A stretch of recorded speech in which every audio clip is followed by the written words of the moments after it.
Bonjour et bienvenue sur le plateau d'Actu Environnement. Actu Environnement qui fête ses 15 ans cette année après avoir été créé en 2003. Et pour l'occasion, nous consacrons une émission spéciale politique, business, médias. L'environnement a-t-il fait sa place durant ces 15 dernières années? C'est la question que l'on se pose aujourd'hui avec des invités représentatifs de ces trois sphères. J'accueille Corinne Lepage. Bonjour. Bonjour. Vous êtes ancienne ministre de l'Environnement et ex-députée européenne, avocate au sein du cabinet Hugues Lepage. Isabelle Vera-Masson, bonjour. Bonjour. Vous êtes directrice de recherche au CNRS. Vous dirigez le laboratoire Communication et Politique à l'Université Paris-Dauphine. Sophie Paturle-Guesnereau, bonjour. Bonjour. Vous êtes associée fondatrice de Déméter, fonds d'investissement dédié aux éco-entreprises et industries, et présidente de la commission climat de France Invest. Et enfin, David Acher, bonjour. Bonjour. Vous êtes le directeur des publications d'Actu Environnement et d'Emploi Environnement.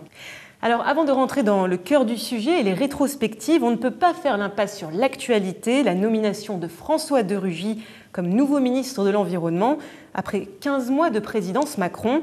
Elle fait suite à la démission soudaine de Nicolas Hulot, un ministre qui, même avec la plus bonne volonté du monde, dit n'avoir pas pu changer les choses. Érosion de la biodiversité, artificialisation des sols, réduction des pesticides, rien n'évolue selon Nicolas Hulot.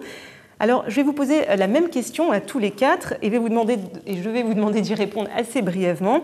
Est-ce que cette démission, c'est le symptôme d'un pays qui n'avance pas sur la question écologique, qui ne fait pas de place à cet enjeu pourtant crucial pour la survie de l'humanité? Corinne Lepage, je commence par vous.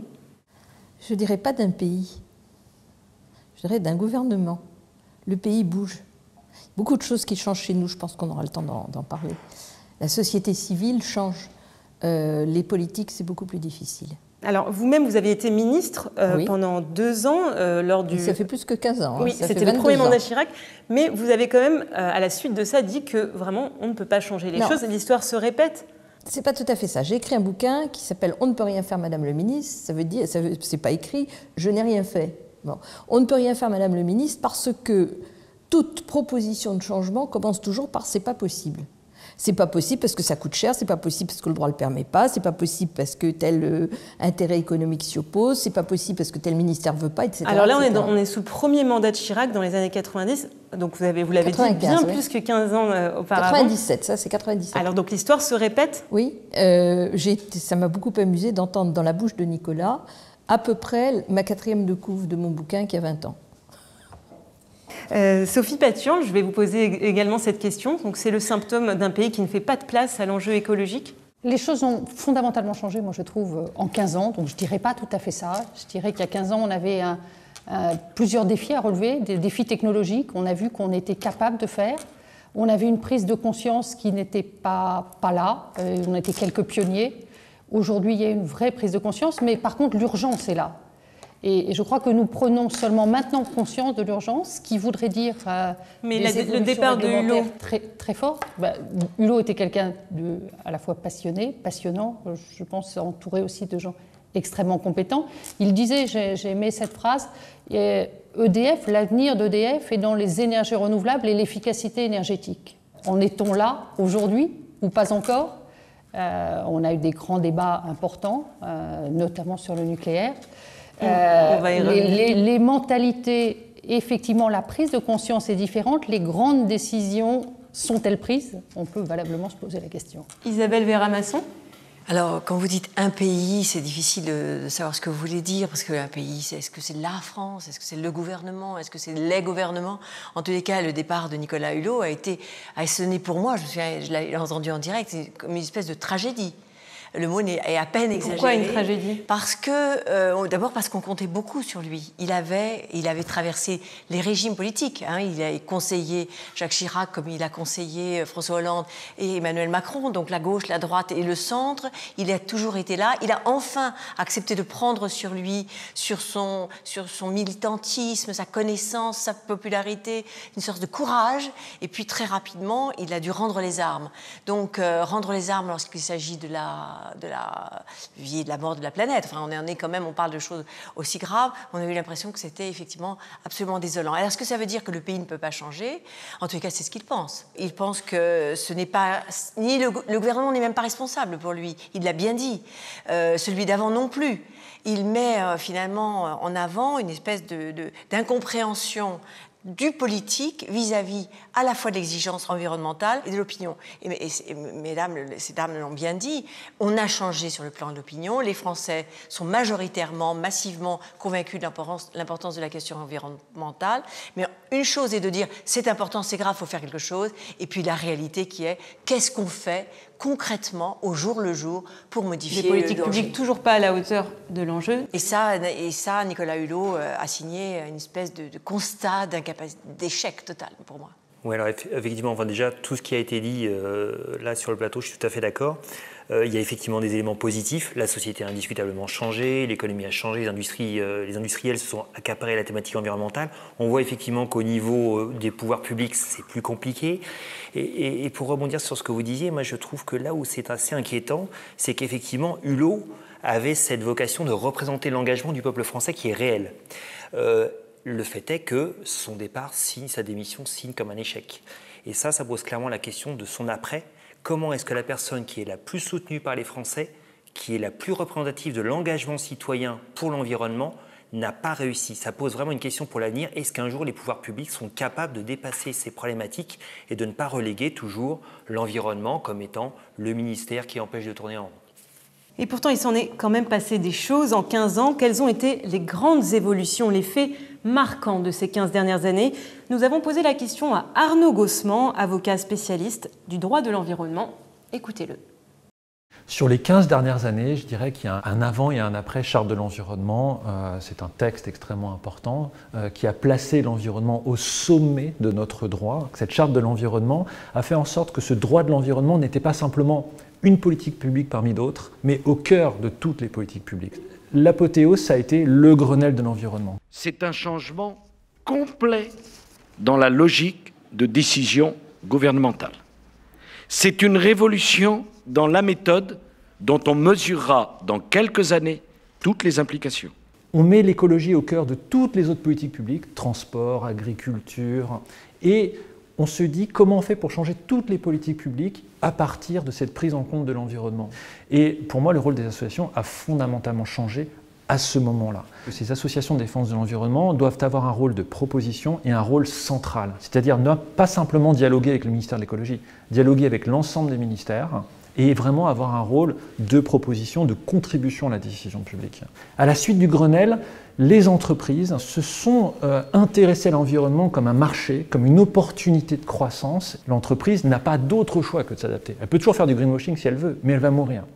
Et puis je dirais que la troisième grande étape sur ces 15 dernières années au niveau français, c'est évidemment la loi de transition énergétique, où pour la première fois on brise le tabou du nucléaire, on accepte de parler au Parlement du nucléaire en 2015. Mais il ne faut pas oublier une chose, c'est que là on parle du niveau français, qui est évidemment presque anecdotique au niveau mondial, et que notre droit de l'environnement, et là je parle comme juriste, il provient à 80% de l'Union européenne. C'est l'Union européenne qui crée l'essentiel de ce qui compose notre code de l'environnement. Et au niveau européen aussi, sur les 15 dernières années, vous avez eu des faits extrêmement importants qui ont permis des avancées considérables de la protection de l'environnement. C'est vrai que depuis le Grenelle de l'environnement, on a un peu un effet pervers, on a beaucoup de textes. On a beaucoup de lois, beaucoup de décrets, qui ont d'ailleurs tendance à faire peur un petit peu aux entreprises, aux collectivités territoriales. Et je crois qu'aujourd'hui, il est important de le faire maigrir et de le simplifier pour lui donner de l'efficacité. Donc je ne crois pas du tout que la simplification soit synonyme de régression. Je crois que la simplification, au contraire, est une condition du progrès du droit de l'environnement pour revenir à l'essentiel. Je ne suis pas très inquiet parce que je pense que le curseur de lui-même va se mettre au bon niveau, que l'équilibre va se faire dans les mois et les années à venir. Alors on vient d'écouter l'analyse d'Arnaud Gossement, avocat spécialiste du droit de l'environnement, qui était aussi porte-parole de France Nature Environnement il y a quelques années. Corinne Lepage, est-ce que vous êtes d'accord? C'est ça les grandes évolutions de ces 15 dernières années en matière d'environnement? Je suis d'accord sur l'ensemble. C'est vrai que la Charte de l'environnement, parce qu'elle a porté au niveau constitutionnel, c'est-à-dire au plus haut niveau de notre droit, les questions environnementales, a eu un apport symbolique très fort, juridique, modeste. Si la France s'y est mise, c'est grâce à l'Europe. Si on a commencé à faire du droit de l'environnement en France de manière sérieuse, c'est parce qu'on avait l'épée dans les reins et que quand on ne faisait pas, eh ben on se faisait taper dessus par l'Europe. Dernier élément en date, la pollution atmosphérique. Bon, moi j'ai fait voter une loi il y a 22 ans qui a commencé à être appliquée il y a 2 ans, donc ça a mis 20 ans pour venir. Et c'est parce qu'on n'est pas dans les clous communautaires qu'on se fait balader devant la Cour de justice que ça va nous coûter la peau des yeux et qu'on va commencer à faire quelque chose. Voilà, donc l'importance du droit communautaire, des sanctions communautaires, c'est-à-dire on ne s'arrange pas entre nous en France, hein, c'est ailleurs que ça se passe, ça a été très important pour faire progresser le droit de l'environnement en France et ça, je pense que c'est un élément majeur. Grenelle de l'environnement, très important. Sauf que nous savons tous que ça n'a pas été tellement suivi des faits parce que l'environnement, ça va comme ça. Et donc, tout ce qu'on attendait n'est pas venu. Loi de transition énergétique, oui, mais là où je ne suis pas d'accord, enfin pas totalement d'accord, c'est sur la simplification. Oui, on a besoin de simplification. Sauf que quand on regarde les choses aujourd'hui, la manière dont elles se passent, on est bien en phase de régression. On est en phase de régression dans le droit des associations, qui sont de moins en moins recevables à agir en justice. On est dans la régression dans des études d'impact dont le champ devient de plus en plus petit et étroit. On est dans la régression avec la loi Elan qui touche à la loi littorale, ce qui est une absurdité parce qu'on devrait au contraire aujourd'hui être très sévère sur la construction en bord de mer, tout simplement parce que tout va être fichu par terre dans les 30 ans qui viennent. Donc aller autoriser plus de construction est stupide, franchement stupide. Donc là-dessus, je ne suis pas tout à fait d'accord sur les histoires de simplification. Alors par rapport à ces faits marquants qu'on a vus, qui sont quand même assez nombreux, est-ce qu'on peut dire quand même que l'environnement, malgré la démission Hulot, a toute sa place aujourd'hui dans la politique, a même modifié la façon de légiférer, de gouverner? Je dirais que juridiquement, on ne peut pas faire autrement. C'est dans la Constitution et c'est dans le droit communautaire. Donc il y a des choses qui sont indépassables. Mais les stratégies de contournement sont quand même d'une efficacité redoutable. Le diable se cache dans les détails, c'est bien connu.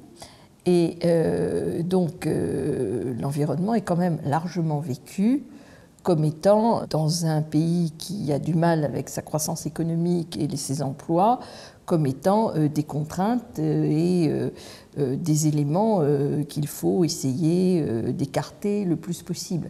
Donc, si vous voulez, c'est assez ambigu. Oui, d'une certaine manière, parce que l'environnement, maintenant, touche effectivement toutes les activités économiques. Madame Paturle parlera probablement tout à l'heure de la finance, mais dans toutes les activités économiques, maintenant, les questions environnementales sont prises en compte et elles sont dans l'intérêt des entreprises. Parce que s'ils ne le font pas, non seulement il y a un problème d'image, mais il y a un problème de marché. C'est qu'à terme, vous vous cassez la figure. D'ailleurs, les faits marquants qui ont été énumérés par Arnaud Gossman, la charte de l'environnement, le débat sur la transition énergétique, le Grenelle, est-ce que c'est ça qui a donné l'impulse au business de l'environnement? Est-ce que le green business est tributaire de ces évolutions politiques, législatives? C'est bien évidemment un élément clé. La prise de conscience, c'était aussi un élément clé. Et puis la capacité des entreprises de développer des produits ou des services à des prix compétitifs de marché, c'est aussi un autre élément clé. Et je crois qu'aujourd'hui, si on prend ces 3 éléments-là, j'ai envie de dire le défi de la prise de conscience, le défi technologique, ces 2-là on les a relevés, et puis ensuite le défi réglementaire ou juridique, on l'a partiellement relevé. On va dire les choses comme ça. Mais, comme le disait Madame Lepage sur le plan de la finance, je trouve qu'il y a des prises de position extrêmement marquantes qui ont été prises au cours de sa période récente. Jim McCartney, qui était le premier gouverneur de la Banque d'Angleterre, à dire qu'on laisserait du pétrole et du charbon sous la terre. Il y a Larry Flynn, qui est le grand patron de BlackRock, ce plus grand investisseur financier, qui a affirmé que l'énergie solaire et l'énergie éolienne étaient devenues rentables. Donc, à partir de ce moment-là, ça veut dire quoi? Ça veut dire que ces financiers sont prêts à s'engager pour investir, pour que ces développements se fassent, pour qu'on continue à faire des progrès d'un point de vue technologique qui nous permettent d'abaisser les coûts de revient. On a aujourd'hui, j'ai envie de dire, sur l'énergie solaire, résolu le problème du coût de production du kilowattheure. On a le problème de la variabilité qui n'est pas complètement résolu. Mais le coût de stockage a été réduit, je crois, par 75% au cours des 10 dernières années. Et on attend encore une réduction de 75%. C'est planifié dans les 15 prochaines années. Et on a eu l'habitude de les voir dépasser. C'est-à-dire qu'on va plus vite que la feuille de route qu'on s'était fixée d'un point de vue technologique. Ce qui permet de grandes avancées. La révolution digitale. Et plus vite que le politique aussi, du coup. Plus vite que le politique, voilà. Oui, parce qu'à côté de ça, on a des mastodontes. Madame Lepage parlait du nucléaire, je crois, a évoqué le nucléaire. On a un mastodonte comme le nucléaire qui est perturbé, largement perturbé par ces évolutions qui sont arrivées beaucoup plus vite qu'anticipées. La donne est totalement différente aujourd'hui parce qu'on a des economics qui sont aussi complètement différents et les financiers sont prêts à financer avec aussi un grand besoin. La simplification, c'est une chose, mais aussi la vision long terme. C'est-à-dire que des financiers s'engagent sur le moyen terme. Donc, il est important pour eux de savoir où on va. On a tous quand même gardé en tête, pour ceux qui ont plus de 10 ans, et on est tous là à avoir au moins 15 ans, moi j'en ai que 13 véritablement dans le secteur, mais on a tous quand même gardé en mémoire l'épisode très douloureux que nous avions vécu avec le solaire. 2010, qui a déstabilisé fortement, emmenant énormément de PME d'ailleurs à la situation de dépôt de bilan. Et donc, un manque de visibilité, un manque de préparation, c'est très dommageable pour un financier. C'est très dommageable pour les secteurs. Alors, on a vu beaucoup de faits marquants évoqués, donc ça bouge. Est-ce que ça veut dire que l'environnement a pénétré toutes les sphères du politique, tous les appareils politiques, Isabelle Vera-Masson, aujourd'hui ? Alors sans doute, et depuis longtemps, il y a eu une prise de conscience, on la date des années 2000, de l'importance des questions d'environnement. Il y a eu comme le débat sur le climat qui a peut-être un peu retardé avec les climato-sceptiques qui avaient quand même une importance aussi indiscutable. Donc les politiques, les entreprises, les syndicats, les médias, je crois qu'indiscutablement, personne ne vous dira, et même l'opinion publique dans les sondages ne vous dira que la question environnementale n'est pas fondamentale. Et pourtant, il y a eu un incroyable écart entre la prise de conscience généralisée, encore une fois, probablement dans le monde entier, tous les pays développés, de la question environnementale, et puis la difficulté pour chacun d'entre nous, je dis bien chacun d'entre nous, mais c'est encore plus vrai des entreprises et des partis politiques ou des syndicats, eh bien, d'accepter les conséquences de cette prise de conscience et de cette menace. Mais si on focus sur les partis, par exemple, politiques, les appareils politiques, l'environnement, c'est l'apanage de certains. Encore une fois, si nous étions extraordinairement optimistes, comme on semble être, si nous étions extraordinairement positifs, les partis écolos n'auraient pas les résultats qu'ils ont. C'est-à-dire que si vous pensiez que vraiment la planète brûle et qu'il faut faire quelque chose, vous donneriez le pouvoir à un parti écologiste. Ce n'est pas le cas. Les partis écologistes ne s'en sortent pas. Il faut une vedette médiatique comme Noël Mahomer pour dépasser les 5%. Je veux dire, il faudrait Daniel Cohn-Bendit, que tout le monde connaît en France et que tout le monde aime, il ne fait rien. Enfin, sur le plan politique, ce n'est rien, l'écologie, presque rien. Donc c'est un incroyable décalage entre la prise de conscience de l'importance de ces questions environnementales et puis le fait que personne n'en tire de conséquences, c'est-à-dire une conséquence politique et de mettre au pouvoir. Il aurait fallu que Nicolas Hulot soit président de la République, peut-être, si vraiment on pensait que c'était fondamental. C'était même pas envisageable. Alors, si on part sur le plan de la communication, on a l'impression souvent, si moi j'essaye de prendre mon prisme communicationnel, que ces questions d'environnement, c'est de la com. C'est-à-dire qu'on aborde ces questions de communication comme une question de com, ce qui est gravissime, parce que la com, c'est toujours ce qui est le moins important. C'est de l'esbrouf, c'est du bling-bling. On prend un ministre connu, on lui fait de la câlinocratie toute la journée, on lui dit tous les jours qu'il est formidable, que sans lui, on peut rien faire, et on n'accepte aucune de ces modifications. Et ça continue. L'actuel François de Rugy qui va remplacer Nicolas Hulot, c'est de la com, c'est de la politique de la plus médiocre d'une certaine manière. Donc voilà, encore une fois, une prise de conscience qui me semble généralisée, une difficulté pour chacun d'entre nous de mettre à profit cette menace, enfin à profit, de tirer les conséquences, d'accord, et puis une utilisation un peu moche, un peu étroite, souvent de cette menace. David Hacher, en 15 ans, l'environnement, est-ce qu'il a modifié tous les appareils politiques ? Oui, alors effectivement, il y a une différence entre l'affichage, entre la prise de conscience du public et la transformation des partis. Moi, je citerai deux choses. La première, c'est que force est de constater que Hulot, quand il a été nommé, ministre, a complètement occulté la scène environnementale, la scène politique environnementale, à tel point que tous ceux qui parlaient d'environnement, ils étaient certes pas nombreux, mais néanmoins il y en avait, par exemple Jean-Luc Mélenchon, qui avait un programme fort en matière d'environnement, se sont complètement tus à partir du moment où Hulot a été élu. Pourquoi ? Parce que Hulot a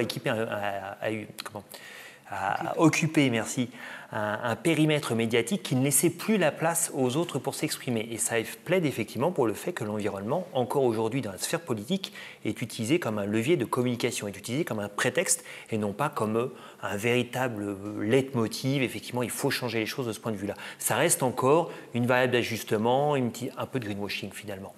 Ça, c'est le premier aspect. Le deuxième aspect, dans la transformation des partis politiques qui, pour moi, n'a pas eu lieu, on sait que, par exemple, que chez les Républicains, l'environnement, c'est quasiment devenu un calembour depuis que Nicolas Sarkozy a monté le Grenelle de l'environnement.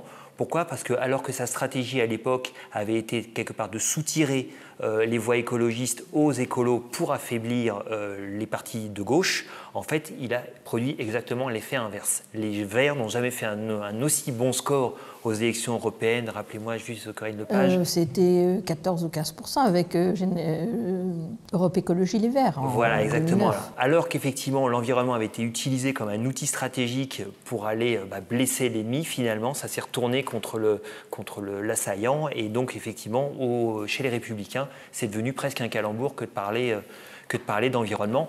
Et rappelons-le quand même, le Premier ministre est issu des Républicains. Donc la démission de Nicolas Hulot n'est peut-être pas totalement éloignée de ça. Corinne Lepage, durant ces 15 dernières années, est-ce qu'on a résolu l'antagonisme entre économie et écologie ?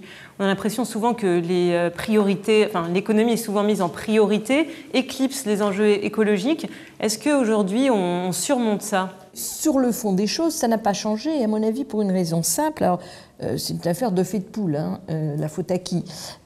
Parce qu'on n'a pas changé nos modes de calcul et nos règles de comptabilité publique. C'est-à-dire que tant qu'on travaillera avec le PNB, c'est-à-dire avec un outil qui nous rend borgne, tant qu'on ne prendra pas en compte le coût de notre modèle de développement, ce qu'on appelle des économies externes, eh bien, il est clair qu'on ne pourra pas marier économie et écologie. Le jour où on acceptera d'internaliser les coûts, c'est-à-dire de considérer que quand vous coûtez à la santé, quand vous coûtez en CO2, quand vous coûtez en destruction de ressources, en destruction de biodiversité, vous payez, et ça s'intègre dans le prix du produit que vous fabriquez, ben, croyez-moi, vous marierez l'économie et l'écologie. David Hacher, vous voulez réagir ? Oui, effectivement, sur cette notion de coût, je pense qu'il y a quelque chose sur lequel on est complètement passé à côté dans les 15 ans, c'est la question de la fiscalité écologique. On en parle depuis des années, tout le monde l'évoque comme étant le levier ultime pour changer les comportements. La taxe carbone, par exemple. Voilà, exactement. Et finalement, on se rend compte qu'on est toujours passé à côté, que même quand on a parlé de la taxe carbone, on a fait en sorte qu'elle soit pas trop douloureuse ou qu'elle passe inaperçue, ce qui finalement était contre l'envie qu'on voulait, c'était de déclencher un signal, d'activer des leviers. Et le pire, quelque part, c'est que même Nicolas Hulot, qui à l'époque du pacte écologique avait effectivement œuvré, enfin en tout cas plaidé pour le fait qu'on modifie la fiscalité, qu'on décharge le travail, qui est quelque chose qu'on veut créer, on veut créer de l'emploi en France, et qu'on charge la pollution parce que c'est quelque chose que l'on ne veut pas, et bien même ça finalement, alors que lui a été élu ministre de l'Environnement, même si encore on ne peut pas résumer 15 ans à Nicolas Hulot et au simple fait qu'il vient de démissionner, ça montre clairement qu'on est en situation d'échec là-dessus et que ce levier, j'ai presque envie de dire qu'il semblerait qu'on ait peur de l'activer tellement il serait susceptible d'être puissant et de changer la donne. Mais est-ce que la percée du green business vient contredire tout ça ? En tant qu'investisseur, donc vous apportez des financements à des sociétés de la transition écologique. Est-ce que vous pouvez nous dresser une petite tendance de ces 15 dernières années ? C'est quoi les secteurs qui ont montré leur crédibilité ? Ceux qui, au contraire, désintéressent les investisseurs ? Alors oui, en quelques mots, donc on a, au sein de France Invest, avec EY et Green Univers, établi un baromètre qui nous permet de suivre les investissements qui sont réalisés par an et par secteur d'activité. On a commencé à faire ça en 2010. Ce qu'on peut dire, c'est qu'on accompagne de plus en plus de secteurs. En 2010, on accompagnait quoi ? On accompagnait les secteurs de la production d'énergie renouvelable, déjà de l'économie circulaire et de l'efficacité énergétique. Aujourd'hui, on accompagne encore ces secteurs, mais un peu moins parce qu'ils sont moins risqués. On a passé le relais, je dirais, pour les énergies renouvelables au financement d'infrastructures, plus qu'aux techno. Et aujourd'hui, on s'intéresse à quoi ? On s'intéresse à la mobilité, énormément. Et puis, on se rend compte que l'environnement est en train de s'élargir. On s'intéresse beaucoup maintenant à l'agri-innovation. Nous, Demeter, nous venons de lancer un fonds agri-innovation et on n'est pas les seuls. C'est une nouvelle thématique auquel tous les industriels s'intéressent. On voit aussi un engagement fort des territoires. La ville de Paris a lancé un Paris Green Fund qui est là pour apporter des solutions pour rendre les villes, nos grandes métropoles, plus sustainable. Donc les territoires, les industriels apportent des solutions, vont chercher de l'argent auprès des investisseurs privés et ça s'est construit en 10 ans. L'open innovation, ça existe, les grands groupes, les start-up, on a de vrais entrepreneurs en France, on a des laboratoires qui nous sortent des technos, des entrepreneurs qui sont de vraiment bonne qualité, qui travaillent maintenant intelligemment avec les grands groupes, qui sont de plus en plus internationaux et les investisseurs financiers les accompagnent. Donc c'est 80 entreprises qui sont accompagnées par an et 1 milliard d'euros par an qui est donné en fonds propres aux entreprises pour développer des business. L'environnement était auparavant souvent perçu comme une source de coûts. On l'a vu, Arnaud Gossman, lui, était très optimiste, positif sur la question aujourd'hui. Qu'aujourd'hui, c'est devenu une source de profit. Vous partagez cela ? Oui, dans certains secteurs, oui, absolument. Le problème est, encore une fois, qu'au niveau de la globalité de la comptabilité publique, on n'y est pas du tout. Et puis que vous avez encore des secteurs traditionnels qui ralentissent considérablement le mouvement. Alors, à la fois parce que, encore 5 minutes, monsieur le bourreau, parce qu'il y a des profits à tirer de la situation actuelle, et que ça leur donne un petit peu plus de temps pour mettre au point leurs propres nouvelles technologies. Donc, quand je dis ça, je pense évidemment au secteur pétrolier, au secteur automobile, à une bonne partie de la chimie, tous les débats sur les pesticides. Je suis désolée, mais il y a des gens, vous parliez des nouveaux secteurs agricoles, il y a des gens qui fabriquent des produits qui ont le même effet que les pesticides, mais qui sont d'origine purement naturelle. Sauf qu'ils ont beaucoup moins de moyens, ils sont beaucoup plus petits, et ils ne sont pas de taille pour se bagarrer avec les autres. Mais ça existe. Quand on dit qu'il n'y a pas de solution alternative, c'est pas vrai. On a l'impression que ce que vous décrivez, ça me fait penser au petit département bio dans un immense supermarché. C'est vrai qu'il y a un petit côté entreprise verte, des investissements, mais ça correspond à un petit côté du supermarché. Et tout le reste, ce sont des... C'est anecdotique pour vous, le Pour l'instant. Alors, l'anecdote peut un jour, et je l'espère profondément, l'emporter. C'est-à-dire que c'est un point de départ avec une dynamique, avec un objectif porté par une population, à mon avis, un peu hypocrite. Encore une fois, l'histoire de l'opinion publique, il faut la relativiser. C'est-à-dire que tout le monde est d'accord pour être vert, enfin surtout l'autre, parce que quand même, quand il faut aller faire son tri pendant les vacances, c'est un peu compliqué. Enfin bon, en tout cas, mais tout ce que l'on dit là et qui est important et qui peut être le moteur de quelque chose qui va l'emporter, c'est pour l'instant, encore une fois, le petit département de bio dans l'immense supermarché. Je voudrais juste apporter une toute petite nuance à ce que vous venez de dire. C'est vrai que c'est encore le petit rayon bio dans le supermarché, sauf que le petit rayon bio grandit quand même considérablement. Et que deuxièmement, il y a un problème de com. Parce que quand, par exemple, le nucléaire dit, vous ne vous rendez pas compte, 220 000 emplois, etc. D'abord, ce n'est pas 220 000, c'est 120 000. C'est 220 000 en comptant les emplois indirects. Donc on compare des emplois directs d'un côté avec des emplois indirects de l'autre, ce qui est déjà pas normal.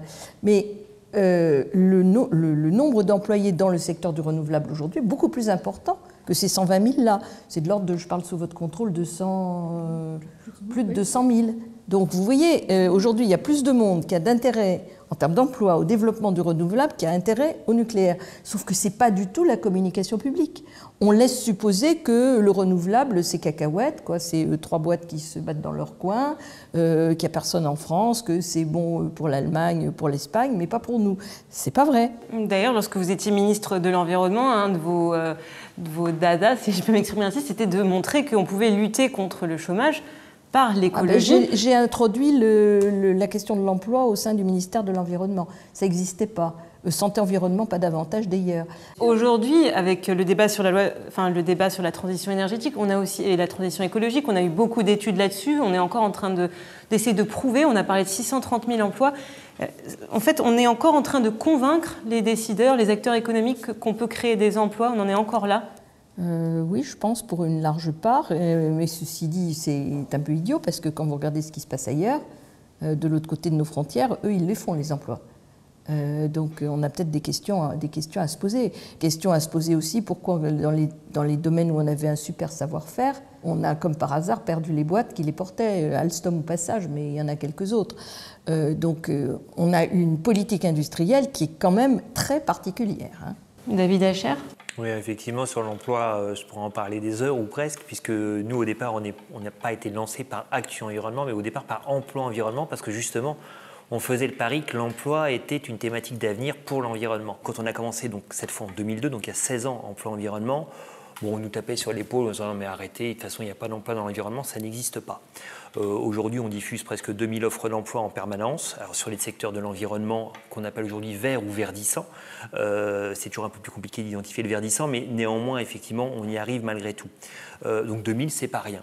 En plus de ça, il y a les statistiques publiques qui, effectivement, n'ont pas grand écho. Ce sont les statistiques issues du ministère de l'Environnement qui montrent que chaque année, on a une augmentation du nombre d'emplois équivalents temps plein sur les périmètres de l'environnement. Alors bon, ils sont certes un peu variés d'année en année, mais peu importe, qui est un solde positif, entre 2 et 4% de croissance par an.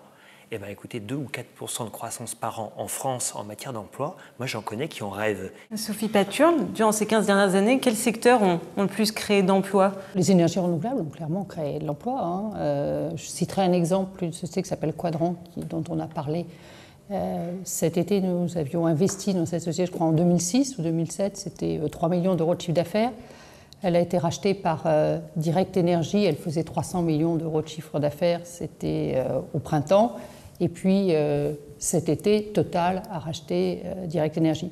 Une acquisition très significative pour Total. Dans la stratégie de Total sont clairement inscrites les énergies renouvelables.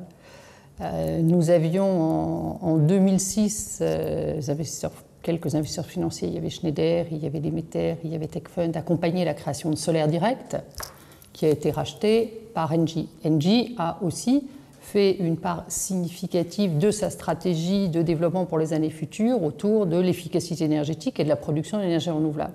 Et pour ça, qu'est-ce qu'elle a fait ? Elle a aussi procédé à des acquisitions d'entreprises qui avaient été des jeunes entreprises créées et qui avaient connu un beau développement. Donc je crois que l'impact ne doit pas uniquement être non plus calculé en termes de création d'emplois, mais quel est l'effet de levier qui peut être fait derrière ? C'est-à-dire que on impulse un mouvement et puis derrière, on lui donne de l'ampleur.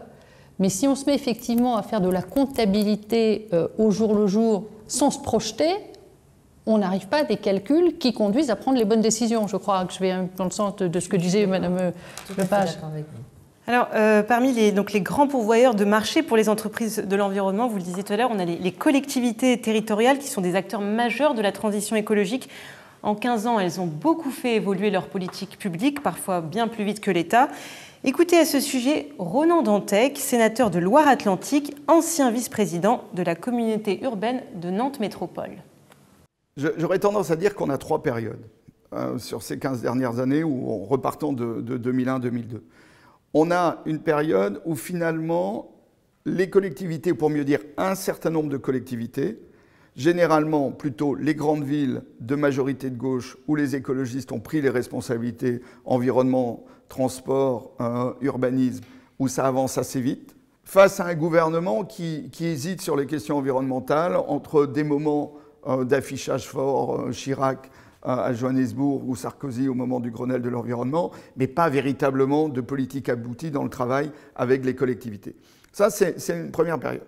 La deuxième période, c'est un moment effectivement de convergence quand même entre les politiques de l'État et les politiques des collectivités. Et ça, c'est fondamentalement le mandat de Hollande, avec cette grande loi sur la transition énergétique, précédée d'un débat. Je crois qu'on n'insiste pas assez sur le fait qu'il y a eu, et c'était la volonté de Bateau, un débat préparatoire pour créer des consensus dans la société française sur cette transition énergétique. Et là, les collectivités vont être totalement intégrées dans la loi, avec notamment donc dans cette loi, et ça c'est extrêmement important, l'obligation de PCAET pour les intercommunalités, les schémas régionaux qu'on passe dès la loi NOTRe pour les régions, et là on a un dispositif qui est cohérent. Et puis arrive donc Macron, où on s'attend à ce que le gouvernement s'appuie sur l'ambition de la loi, et là patatras, mais pas un patatras qui est lié qu'à l'environnement, c'est quand même un moment de crispation entre les collectivités et l'État, puisque Le dialogue va même s'interrompre à la conférence des territoires, où le gouvernement dit qu'il y aura moins d'argent pour les collectivités, où la confiance n'existe plus. Pour que ça marche, il faut qu'on ait une cohérence entre les législations nationales, l'action locale, que les flux financiers permettent de financer cette transition territoriale. Et si on regarde finalement finement ce qui s'est passé sur les territoires, on s'aperçoit à partir de là que les territoires les plus écolos, ceux qui ont les meilleurs résultats quantitatifs, sont les plus riches. C'est-à-dire que ce sont les territoires qui sont les gagnants de la mondialisation, les métropoles, qui ont les moyens d'ingénierie, les moyens de flux financiers pour financer leur transition. Mais que les territoires périurbains, les petites villes moyennes ne peuvent pas le faire. Et qu'à partir de là, autant on a des beaux résultats sur quelques territoires, dont le mien, mais on n'a pas quantitativement à l'échelle nationale des résultats suffisants. Alors, la mobilisation, donc on l'a vu, très importante des collectivités qui allait crescendo. Est-ce qu'elle a eu un fort impact donc, sur les éco-entreprises, les éco-industries? C'est des partenaires privilégiés pour booster ce secteur? Alors, je pense que ce sont des partenaires privilégiés. Je pense qu'ils ont encore un grand rôle à jouer. On est au début de l'autoconsommation, si on parle d'énergie. On est aussi au début des nouvelles mobilités. Et là, les collectivités ont également un rôle clé à jouer. On parle beaucoup du véhicule électrique aujourd'hui, où la France, d'un point de vue industriel, n'est pas en retard, et même bien positionnée. Donc, je dirais qu'il faut transformer cette avance technologique que nous avons su développer en France pour que, ensuite, les utilisateurs puissent trouver une réponse avec ces mobilités propres. Donc, les territoires et les collectivités locales sont à l'alerte, donc on compte beaucoup sur elles. Un mot sur les collectivités publiques, parce que c'est très important, cette affaire-là. D'abord, premièrement, voir le rôle des collectivités publiques à l'échelle internationale. Si vous avez une résistance à Trump aujourd'hui, vous la trouvez dans l'État de Californie, dans la ville de New York, San Francisco, Los Angeles, etc. Le rôle du C40. C40, ça regroupe 90 ou 100 mégalopoles, hein, c'est-à-dire des centaines et des centaines de millions de gens. C'est très puissant. La même chose avec le R20, 900 ou 700 régions du monde regroupées au sein du R20. C'est des gens très actifs sur ces questions environnementales. Donc le rôle des collectivités publiques, et on le voit dans les COP, hein, est de plus en plus important et de plus en plus réel. C'est-à-dire que les États, ils sont dans le bavardage plus ou moins aimable, les collectivités locales, elles font. Ça, c'est au niveau international. Au niveau national, il faut bien comprendre que la décentralisation énergétique, c'est-à-dire le fait de permettre aux collectivités locales de devenir autonomes, l'autoconsommation collective, dont vous parliez il y a un instant, est très mal vue. Parce que vous ne pouvez pas en même temps avoir un modèle centralisé comme celui que nous avons et en même temps pousser à la décentralisation énergétique. Il faut choisir. Or, pour le moment, le choix de se défaire du nucléaire n'est, le moins qu'on puisse dire, pas fait. Donc, aider largement les collectivités locales à devenir autonomes énergétiquement, ben oui, un peu, mais pas trop. Vous voyez, donc là, on a un vrai barrage qui est extrêmement important parce que les collectivités publiques, elles voudraient faire beaucoup plus. Parce qu'effectivement, il y a des financements privés et que c'est rentable pour une collectivité locale de devenir producteur. Et créateur d'emplois. Et créateur d'emplois, bien sûr. Vous avez des exemples fameux en France de villes qui ont tout à fait réussi. Il y en a eu en Picardie, je cherche le nom de la ville qui était menée par Madame Le Tyran, j'ai plus le nom à la seconde, de la commune. J'ai regardé le nom du maire, où elle a décidé de devenir à 90% autonome. Sauf qu'elle, elle était en régie. Elle faisait partie des 150 vénards de France qui sont en régie. Et donc qui peuvent produire et vendre leur électricité, ce qui n'est pas le cas des autres, qui peuvent la produire mais pas la vendre.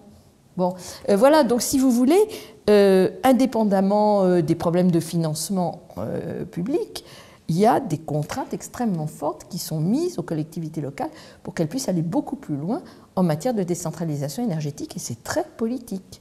Est-ce que dans les médias, on peut dire que la sphère investissement-économie, quand elle est liée à l'environnement, elle est absente ou bien antinomique même? Non, je crois qu'il y a des rencontres entre les médias et les questions économiques et environnementales, mais elles sont plutôt dans les sphères des médias spécialisés dans les questions d'économie. En revanche, les médias généralistes ont un peu du mal à faire le lien entre ces questions un peu techniques. Quand on vous entend parler, c'est vrai que c'est pas toujours évident. Si vous me demandez de parler de manière un peu plus générale sur la manière dont les médias vont traiter les questions environnementales, je vous le dirais qu'il y a 3 agendas. Dans les thèmes environnementaux, il y a effectivement l'agenda des politiques, des élections, c'est-à-dire la manière dont les hommes politiques ou dont les résultats électoraux vont donner aux médias l'envie d'intervenir sur des questions environnementales. Il y a la question donc de l'agenda des médias eux-mêmes et de leur sentiment qu'ils ont qu'il faut traiter ces questions qui sont plus ou moins populaires. Et puis il y a un autre agenda qui est très important, c'est l'agenda des militants. Les militants sont encore un monde à part par rapport donc les associations, les partis très écolos, hein, très engagés. Et ça, c'est encore un agenda différent. Donc, si on compare ces 3 agendas, et ça a été fait, c'est assez intéressant. Là, je vous dirais qu'effectivement, il y a une méfiance de la part des associations écologistes vis-à-vis des questions qui se touchent à la finance, au business, au profit, etc. Les passages se sont faits. Madame Lepage parlait d'elle-même, mais je me souviens que Brice Lalonde, en son temps, lorsqu'il était à la tête d'un ministère sous Rocard, avait parlé de cet aspect-là. On a reproché d'ailleurs à Nicolas Hulot aussi. Je veux dire, il ne nie pas qu'il existe ces choses-là par rapport à comme on dit, des ayatollahs verts. C'est-à-dire des gens qui considèrent que porter le projet écolo vous empêche de la moindre, concession à l'égard de la finance et du business. Donc on voit bien qu'il y a là, et les médias sont représentatifs de ces différents types d'agendas, une difficulté de faire se rencontrer certaines personnes qui portent le même projet qui est la transition écologique. Et surtout, les médias ont été le débouché naturel des lanceurs d'alerte. Et sur les questions, par exemple, de santé, sur les questions de chimie, sur les questions de presque plus que les grandes questions du climat et d'énergie, mais sur ces questions-là, les médias ont joué un rôle très spécifique et très important. Hein, donc ça, il faut jamais l'oublier. Les lanceurs d'alerte viennent de la société, mais ils ne seraient pas grand-chose s'ils n'avaient pas les médias pour relayer leur message. Je partage largement ce que vous avez dit, avec plusieurs nuances. La première, c'est qu'on a besoin des médias style Actu pour avoir des informations, parce qu'il y a des choses que vous ne trouverez jamais ailleurs. Première observation. Deuxième observation, je vais être un tout petit peu désagréable, mais le rôle des annonceurs n'est pas tout à fait négligeable dans les grands médias. Vous voulez faire passer un papier très antinucléaire dans la presse économique, bonjour, vous n'y arriverez pas, parce que EDF est un des principaux annonceurs de la presse économique. Bon. Donc ça, c'est quand même un problème, vous voyez, c'est qu'il y a des limites, il y a des incohérences. On peut, dans le même journal, trouver un article très alarmiste sur un sujet et trouver la pub dans le même journal des gens qui sont à l'origine du problème. Donc difficile d'être mobilisateur avec autant de conflits. Je veux dire ça parce que c'est des choses qui ont quand même grandement leur importance. Sur le traitement médiatique justement des questions environnementales, David Achard, comment vous l'avez vu évoluer en 15 ans? Surtout que si on peut revenir sur la création d'Actu Environnement, c'est une volonté quand même de concilier ce monde économique avec les enjeux environnementaux. Alors oui, effectivement.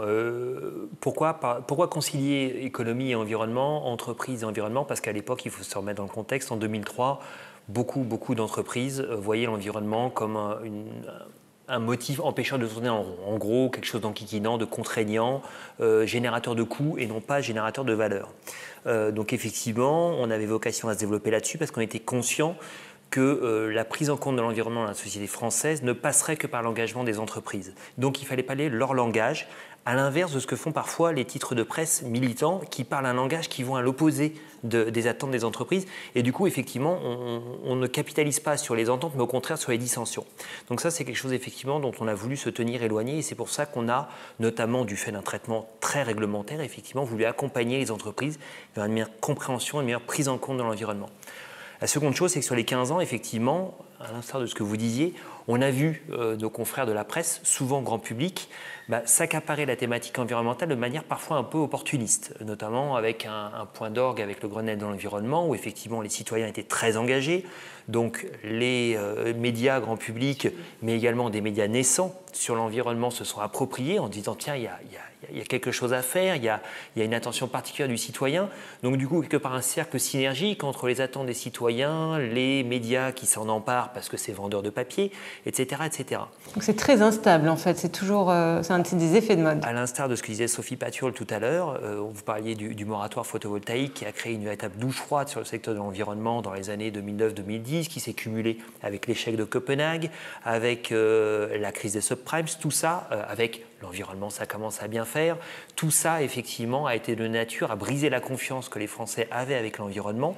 Ça a réussi à remonter avec la loi de transition énergétique. Néanmoins, on en est encore loin, on est loin du niveau du Grenelle. Qu'adviendra-t-il avec la démission de Nicolas Hulot? Ça, bon, on peut toujours se poser la question. Après, néanmoins, je suis confiant pour l'avenir. Pourquoi? Tout simplement parce que l'environnement, c'est un secteur d'agissant, c'est un secteur de faiseur. Vous parliez tout à l'heure du nouveau potentiel dans le domaine de l'agronomie, de l'agroalimentaire, de l'agriculture avec des solutions nouvelles, les smart cities. Le traitement de l'eau, le traitement des déchets, ce sont des métiers industriels, ce sont des métiers d'agissants, effectivement, qui sont quelque part hermétiques à tous ces phénomènes de mode qui viennent, effectivement, et qui créent un cadre instable. L'homme produit des déchets, il faut les traiter. L'homme boit de l'eau, il faut la traiter en amont, en aval.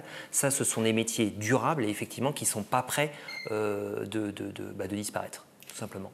Merci à vous quatre d'avoir apporté des éléments de réponse aux internautes. Politique, business, médias, l'environnement a-t-il fait sa place durant ces 15 dernières années?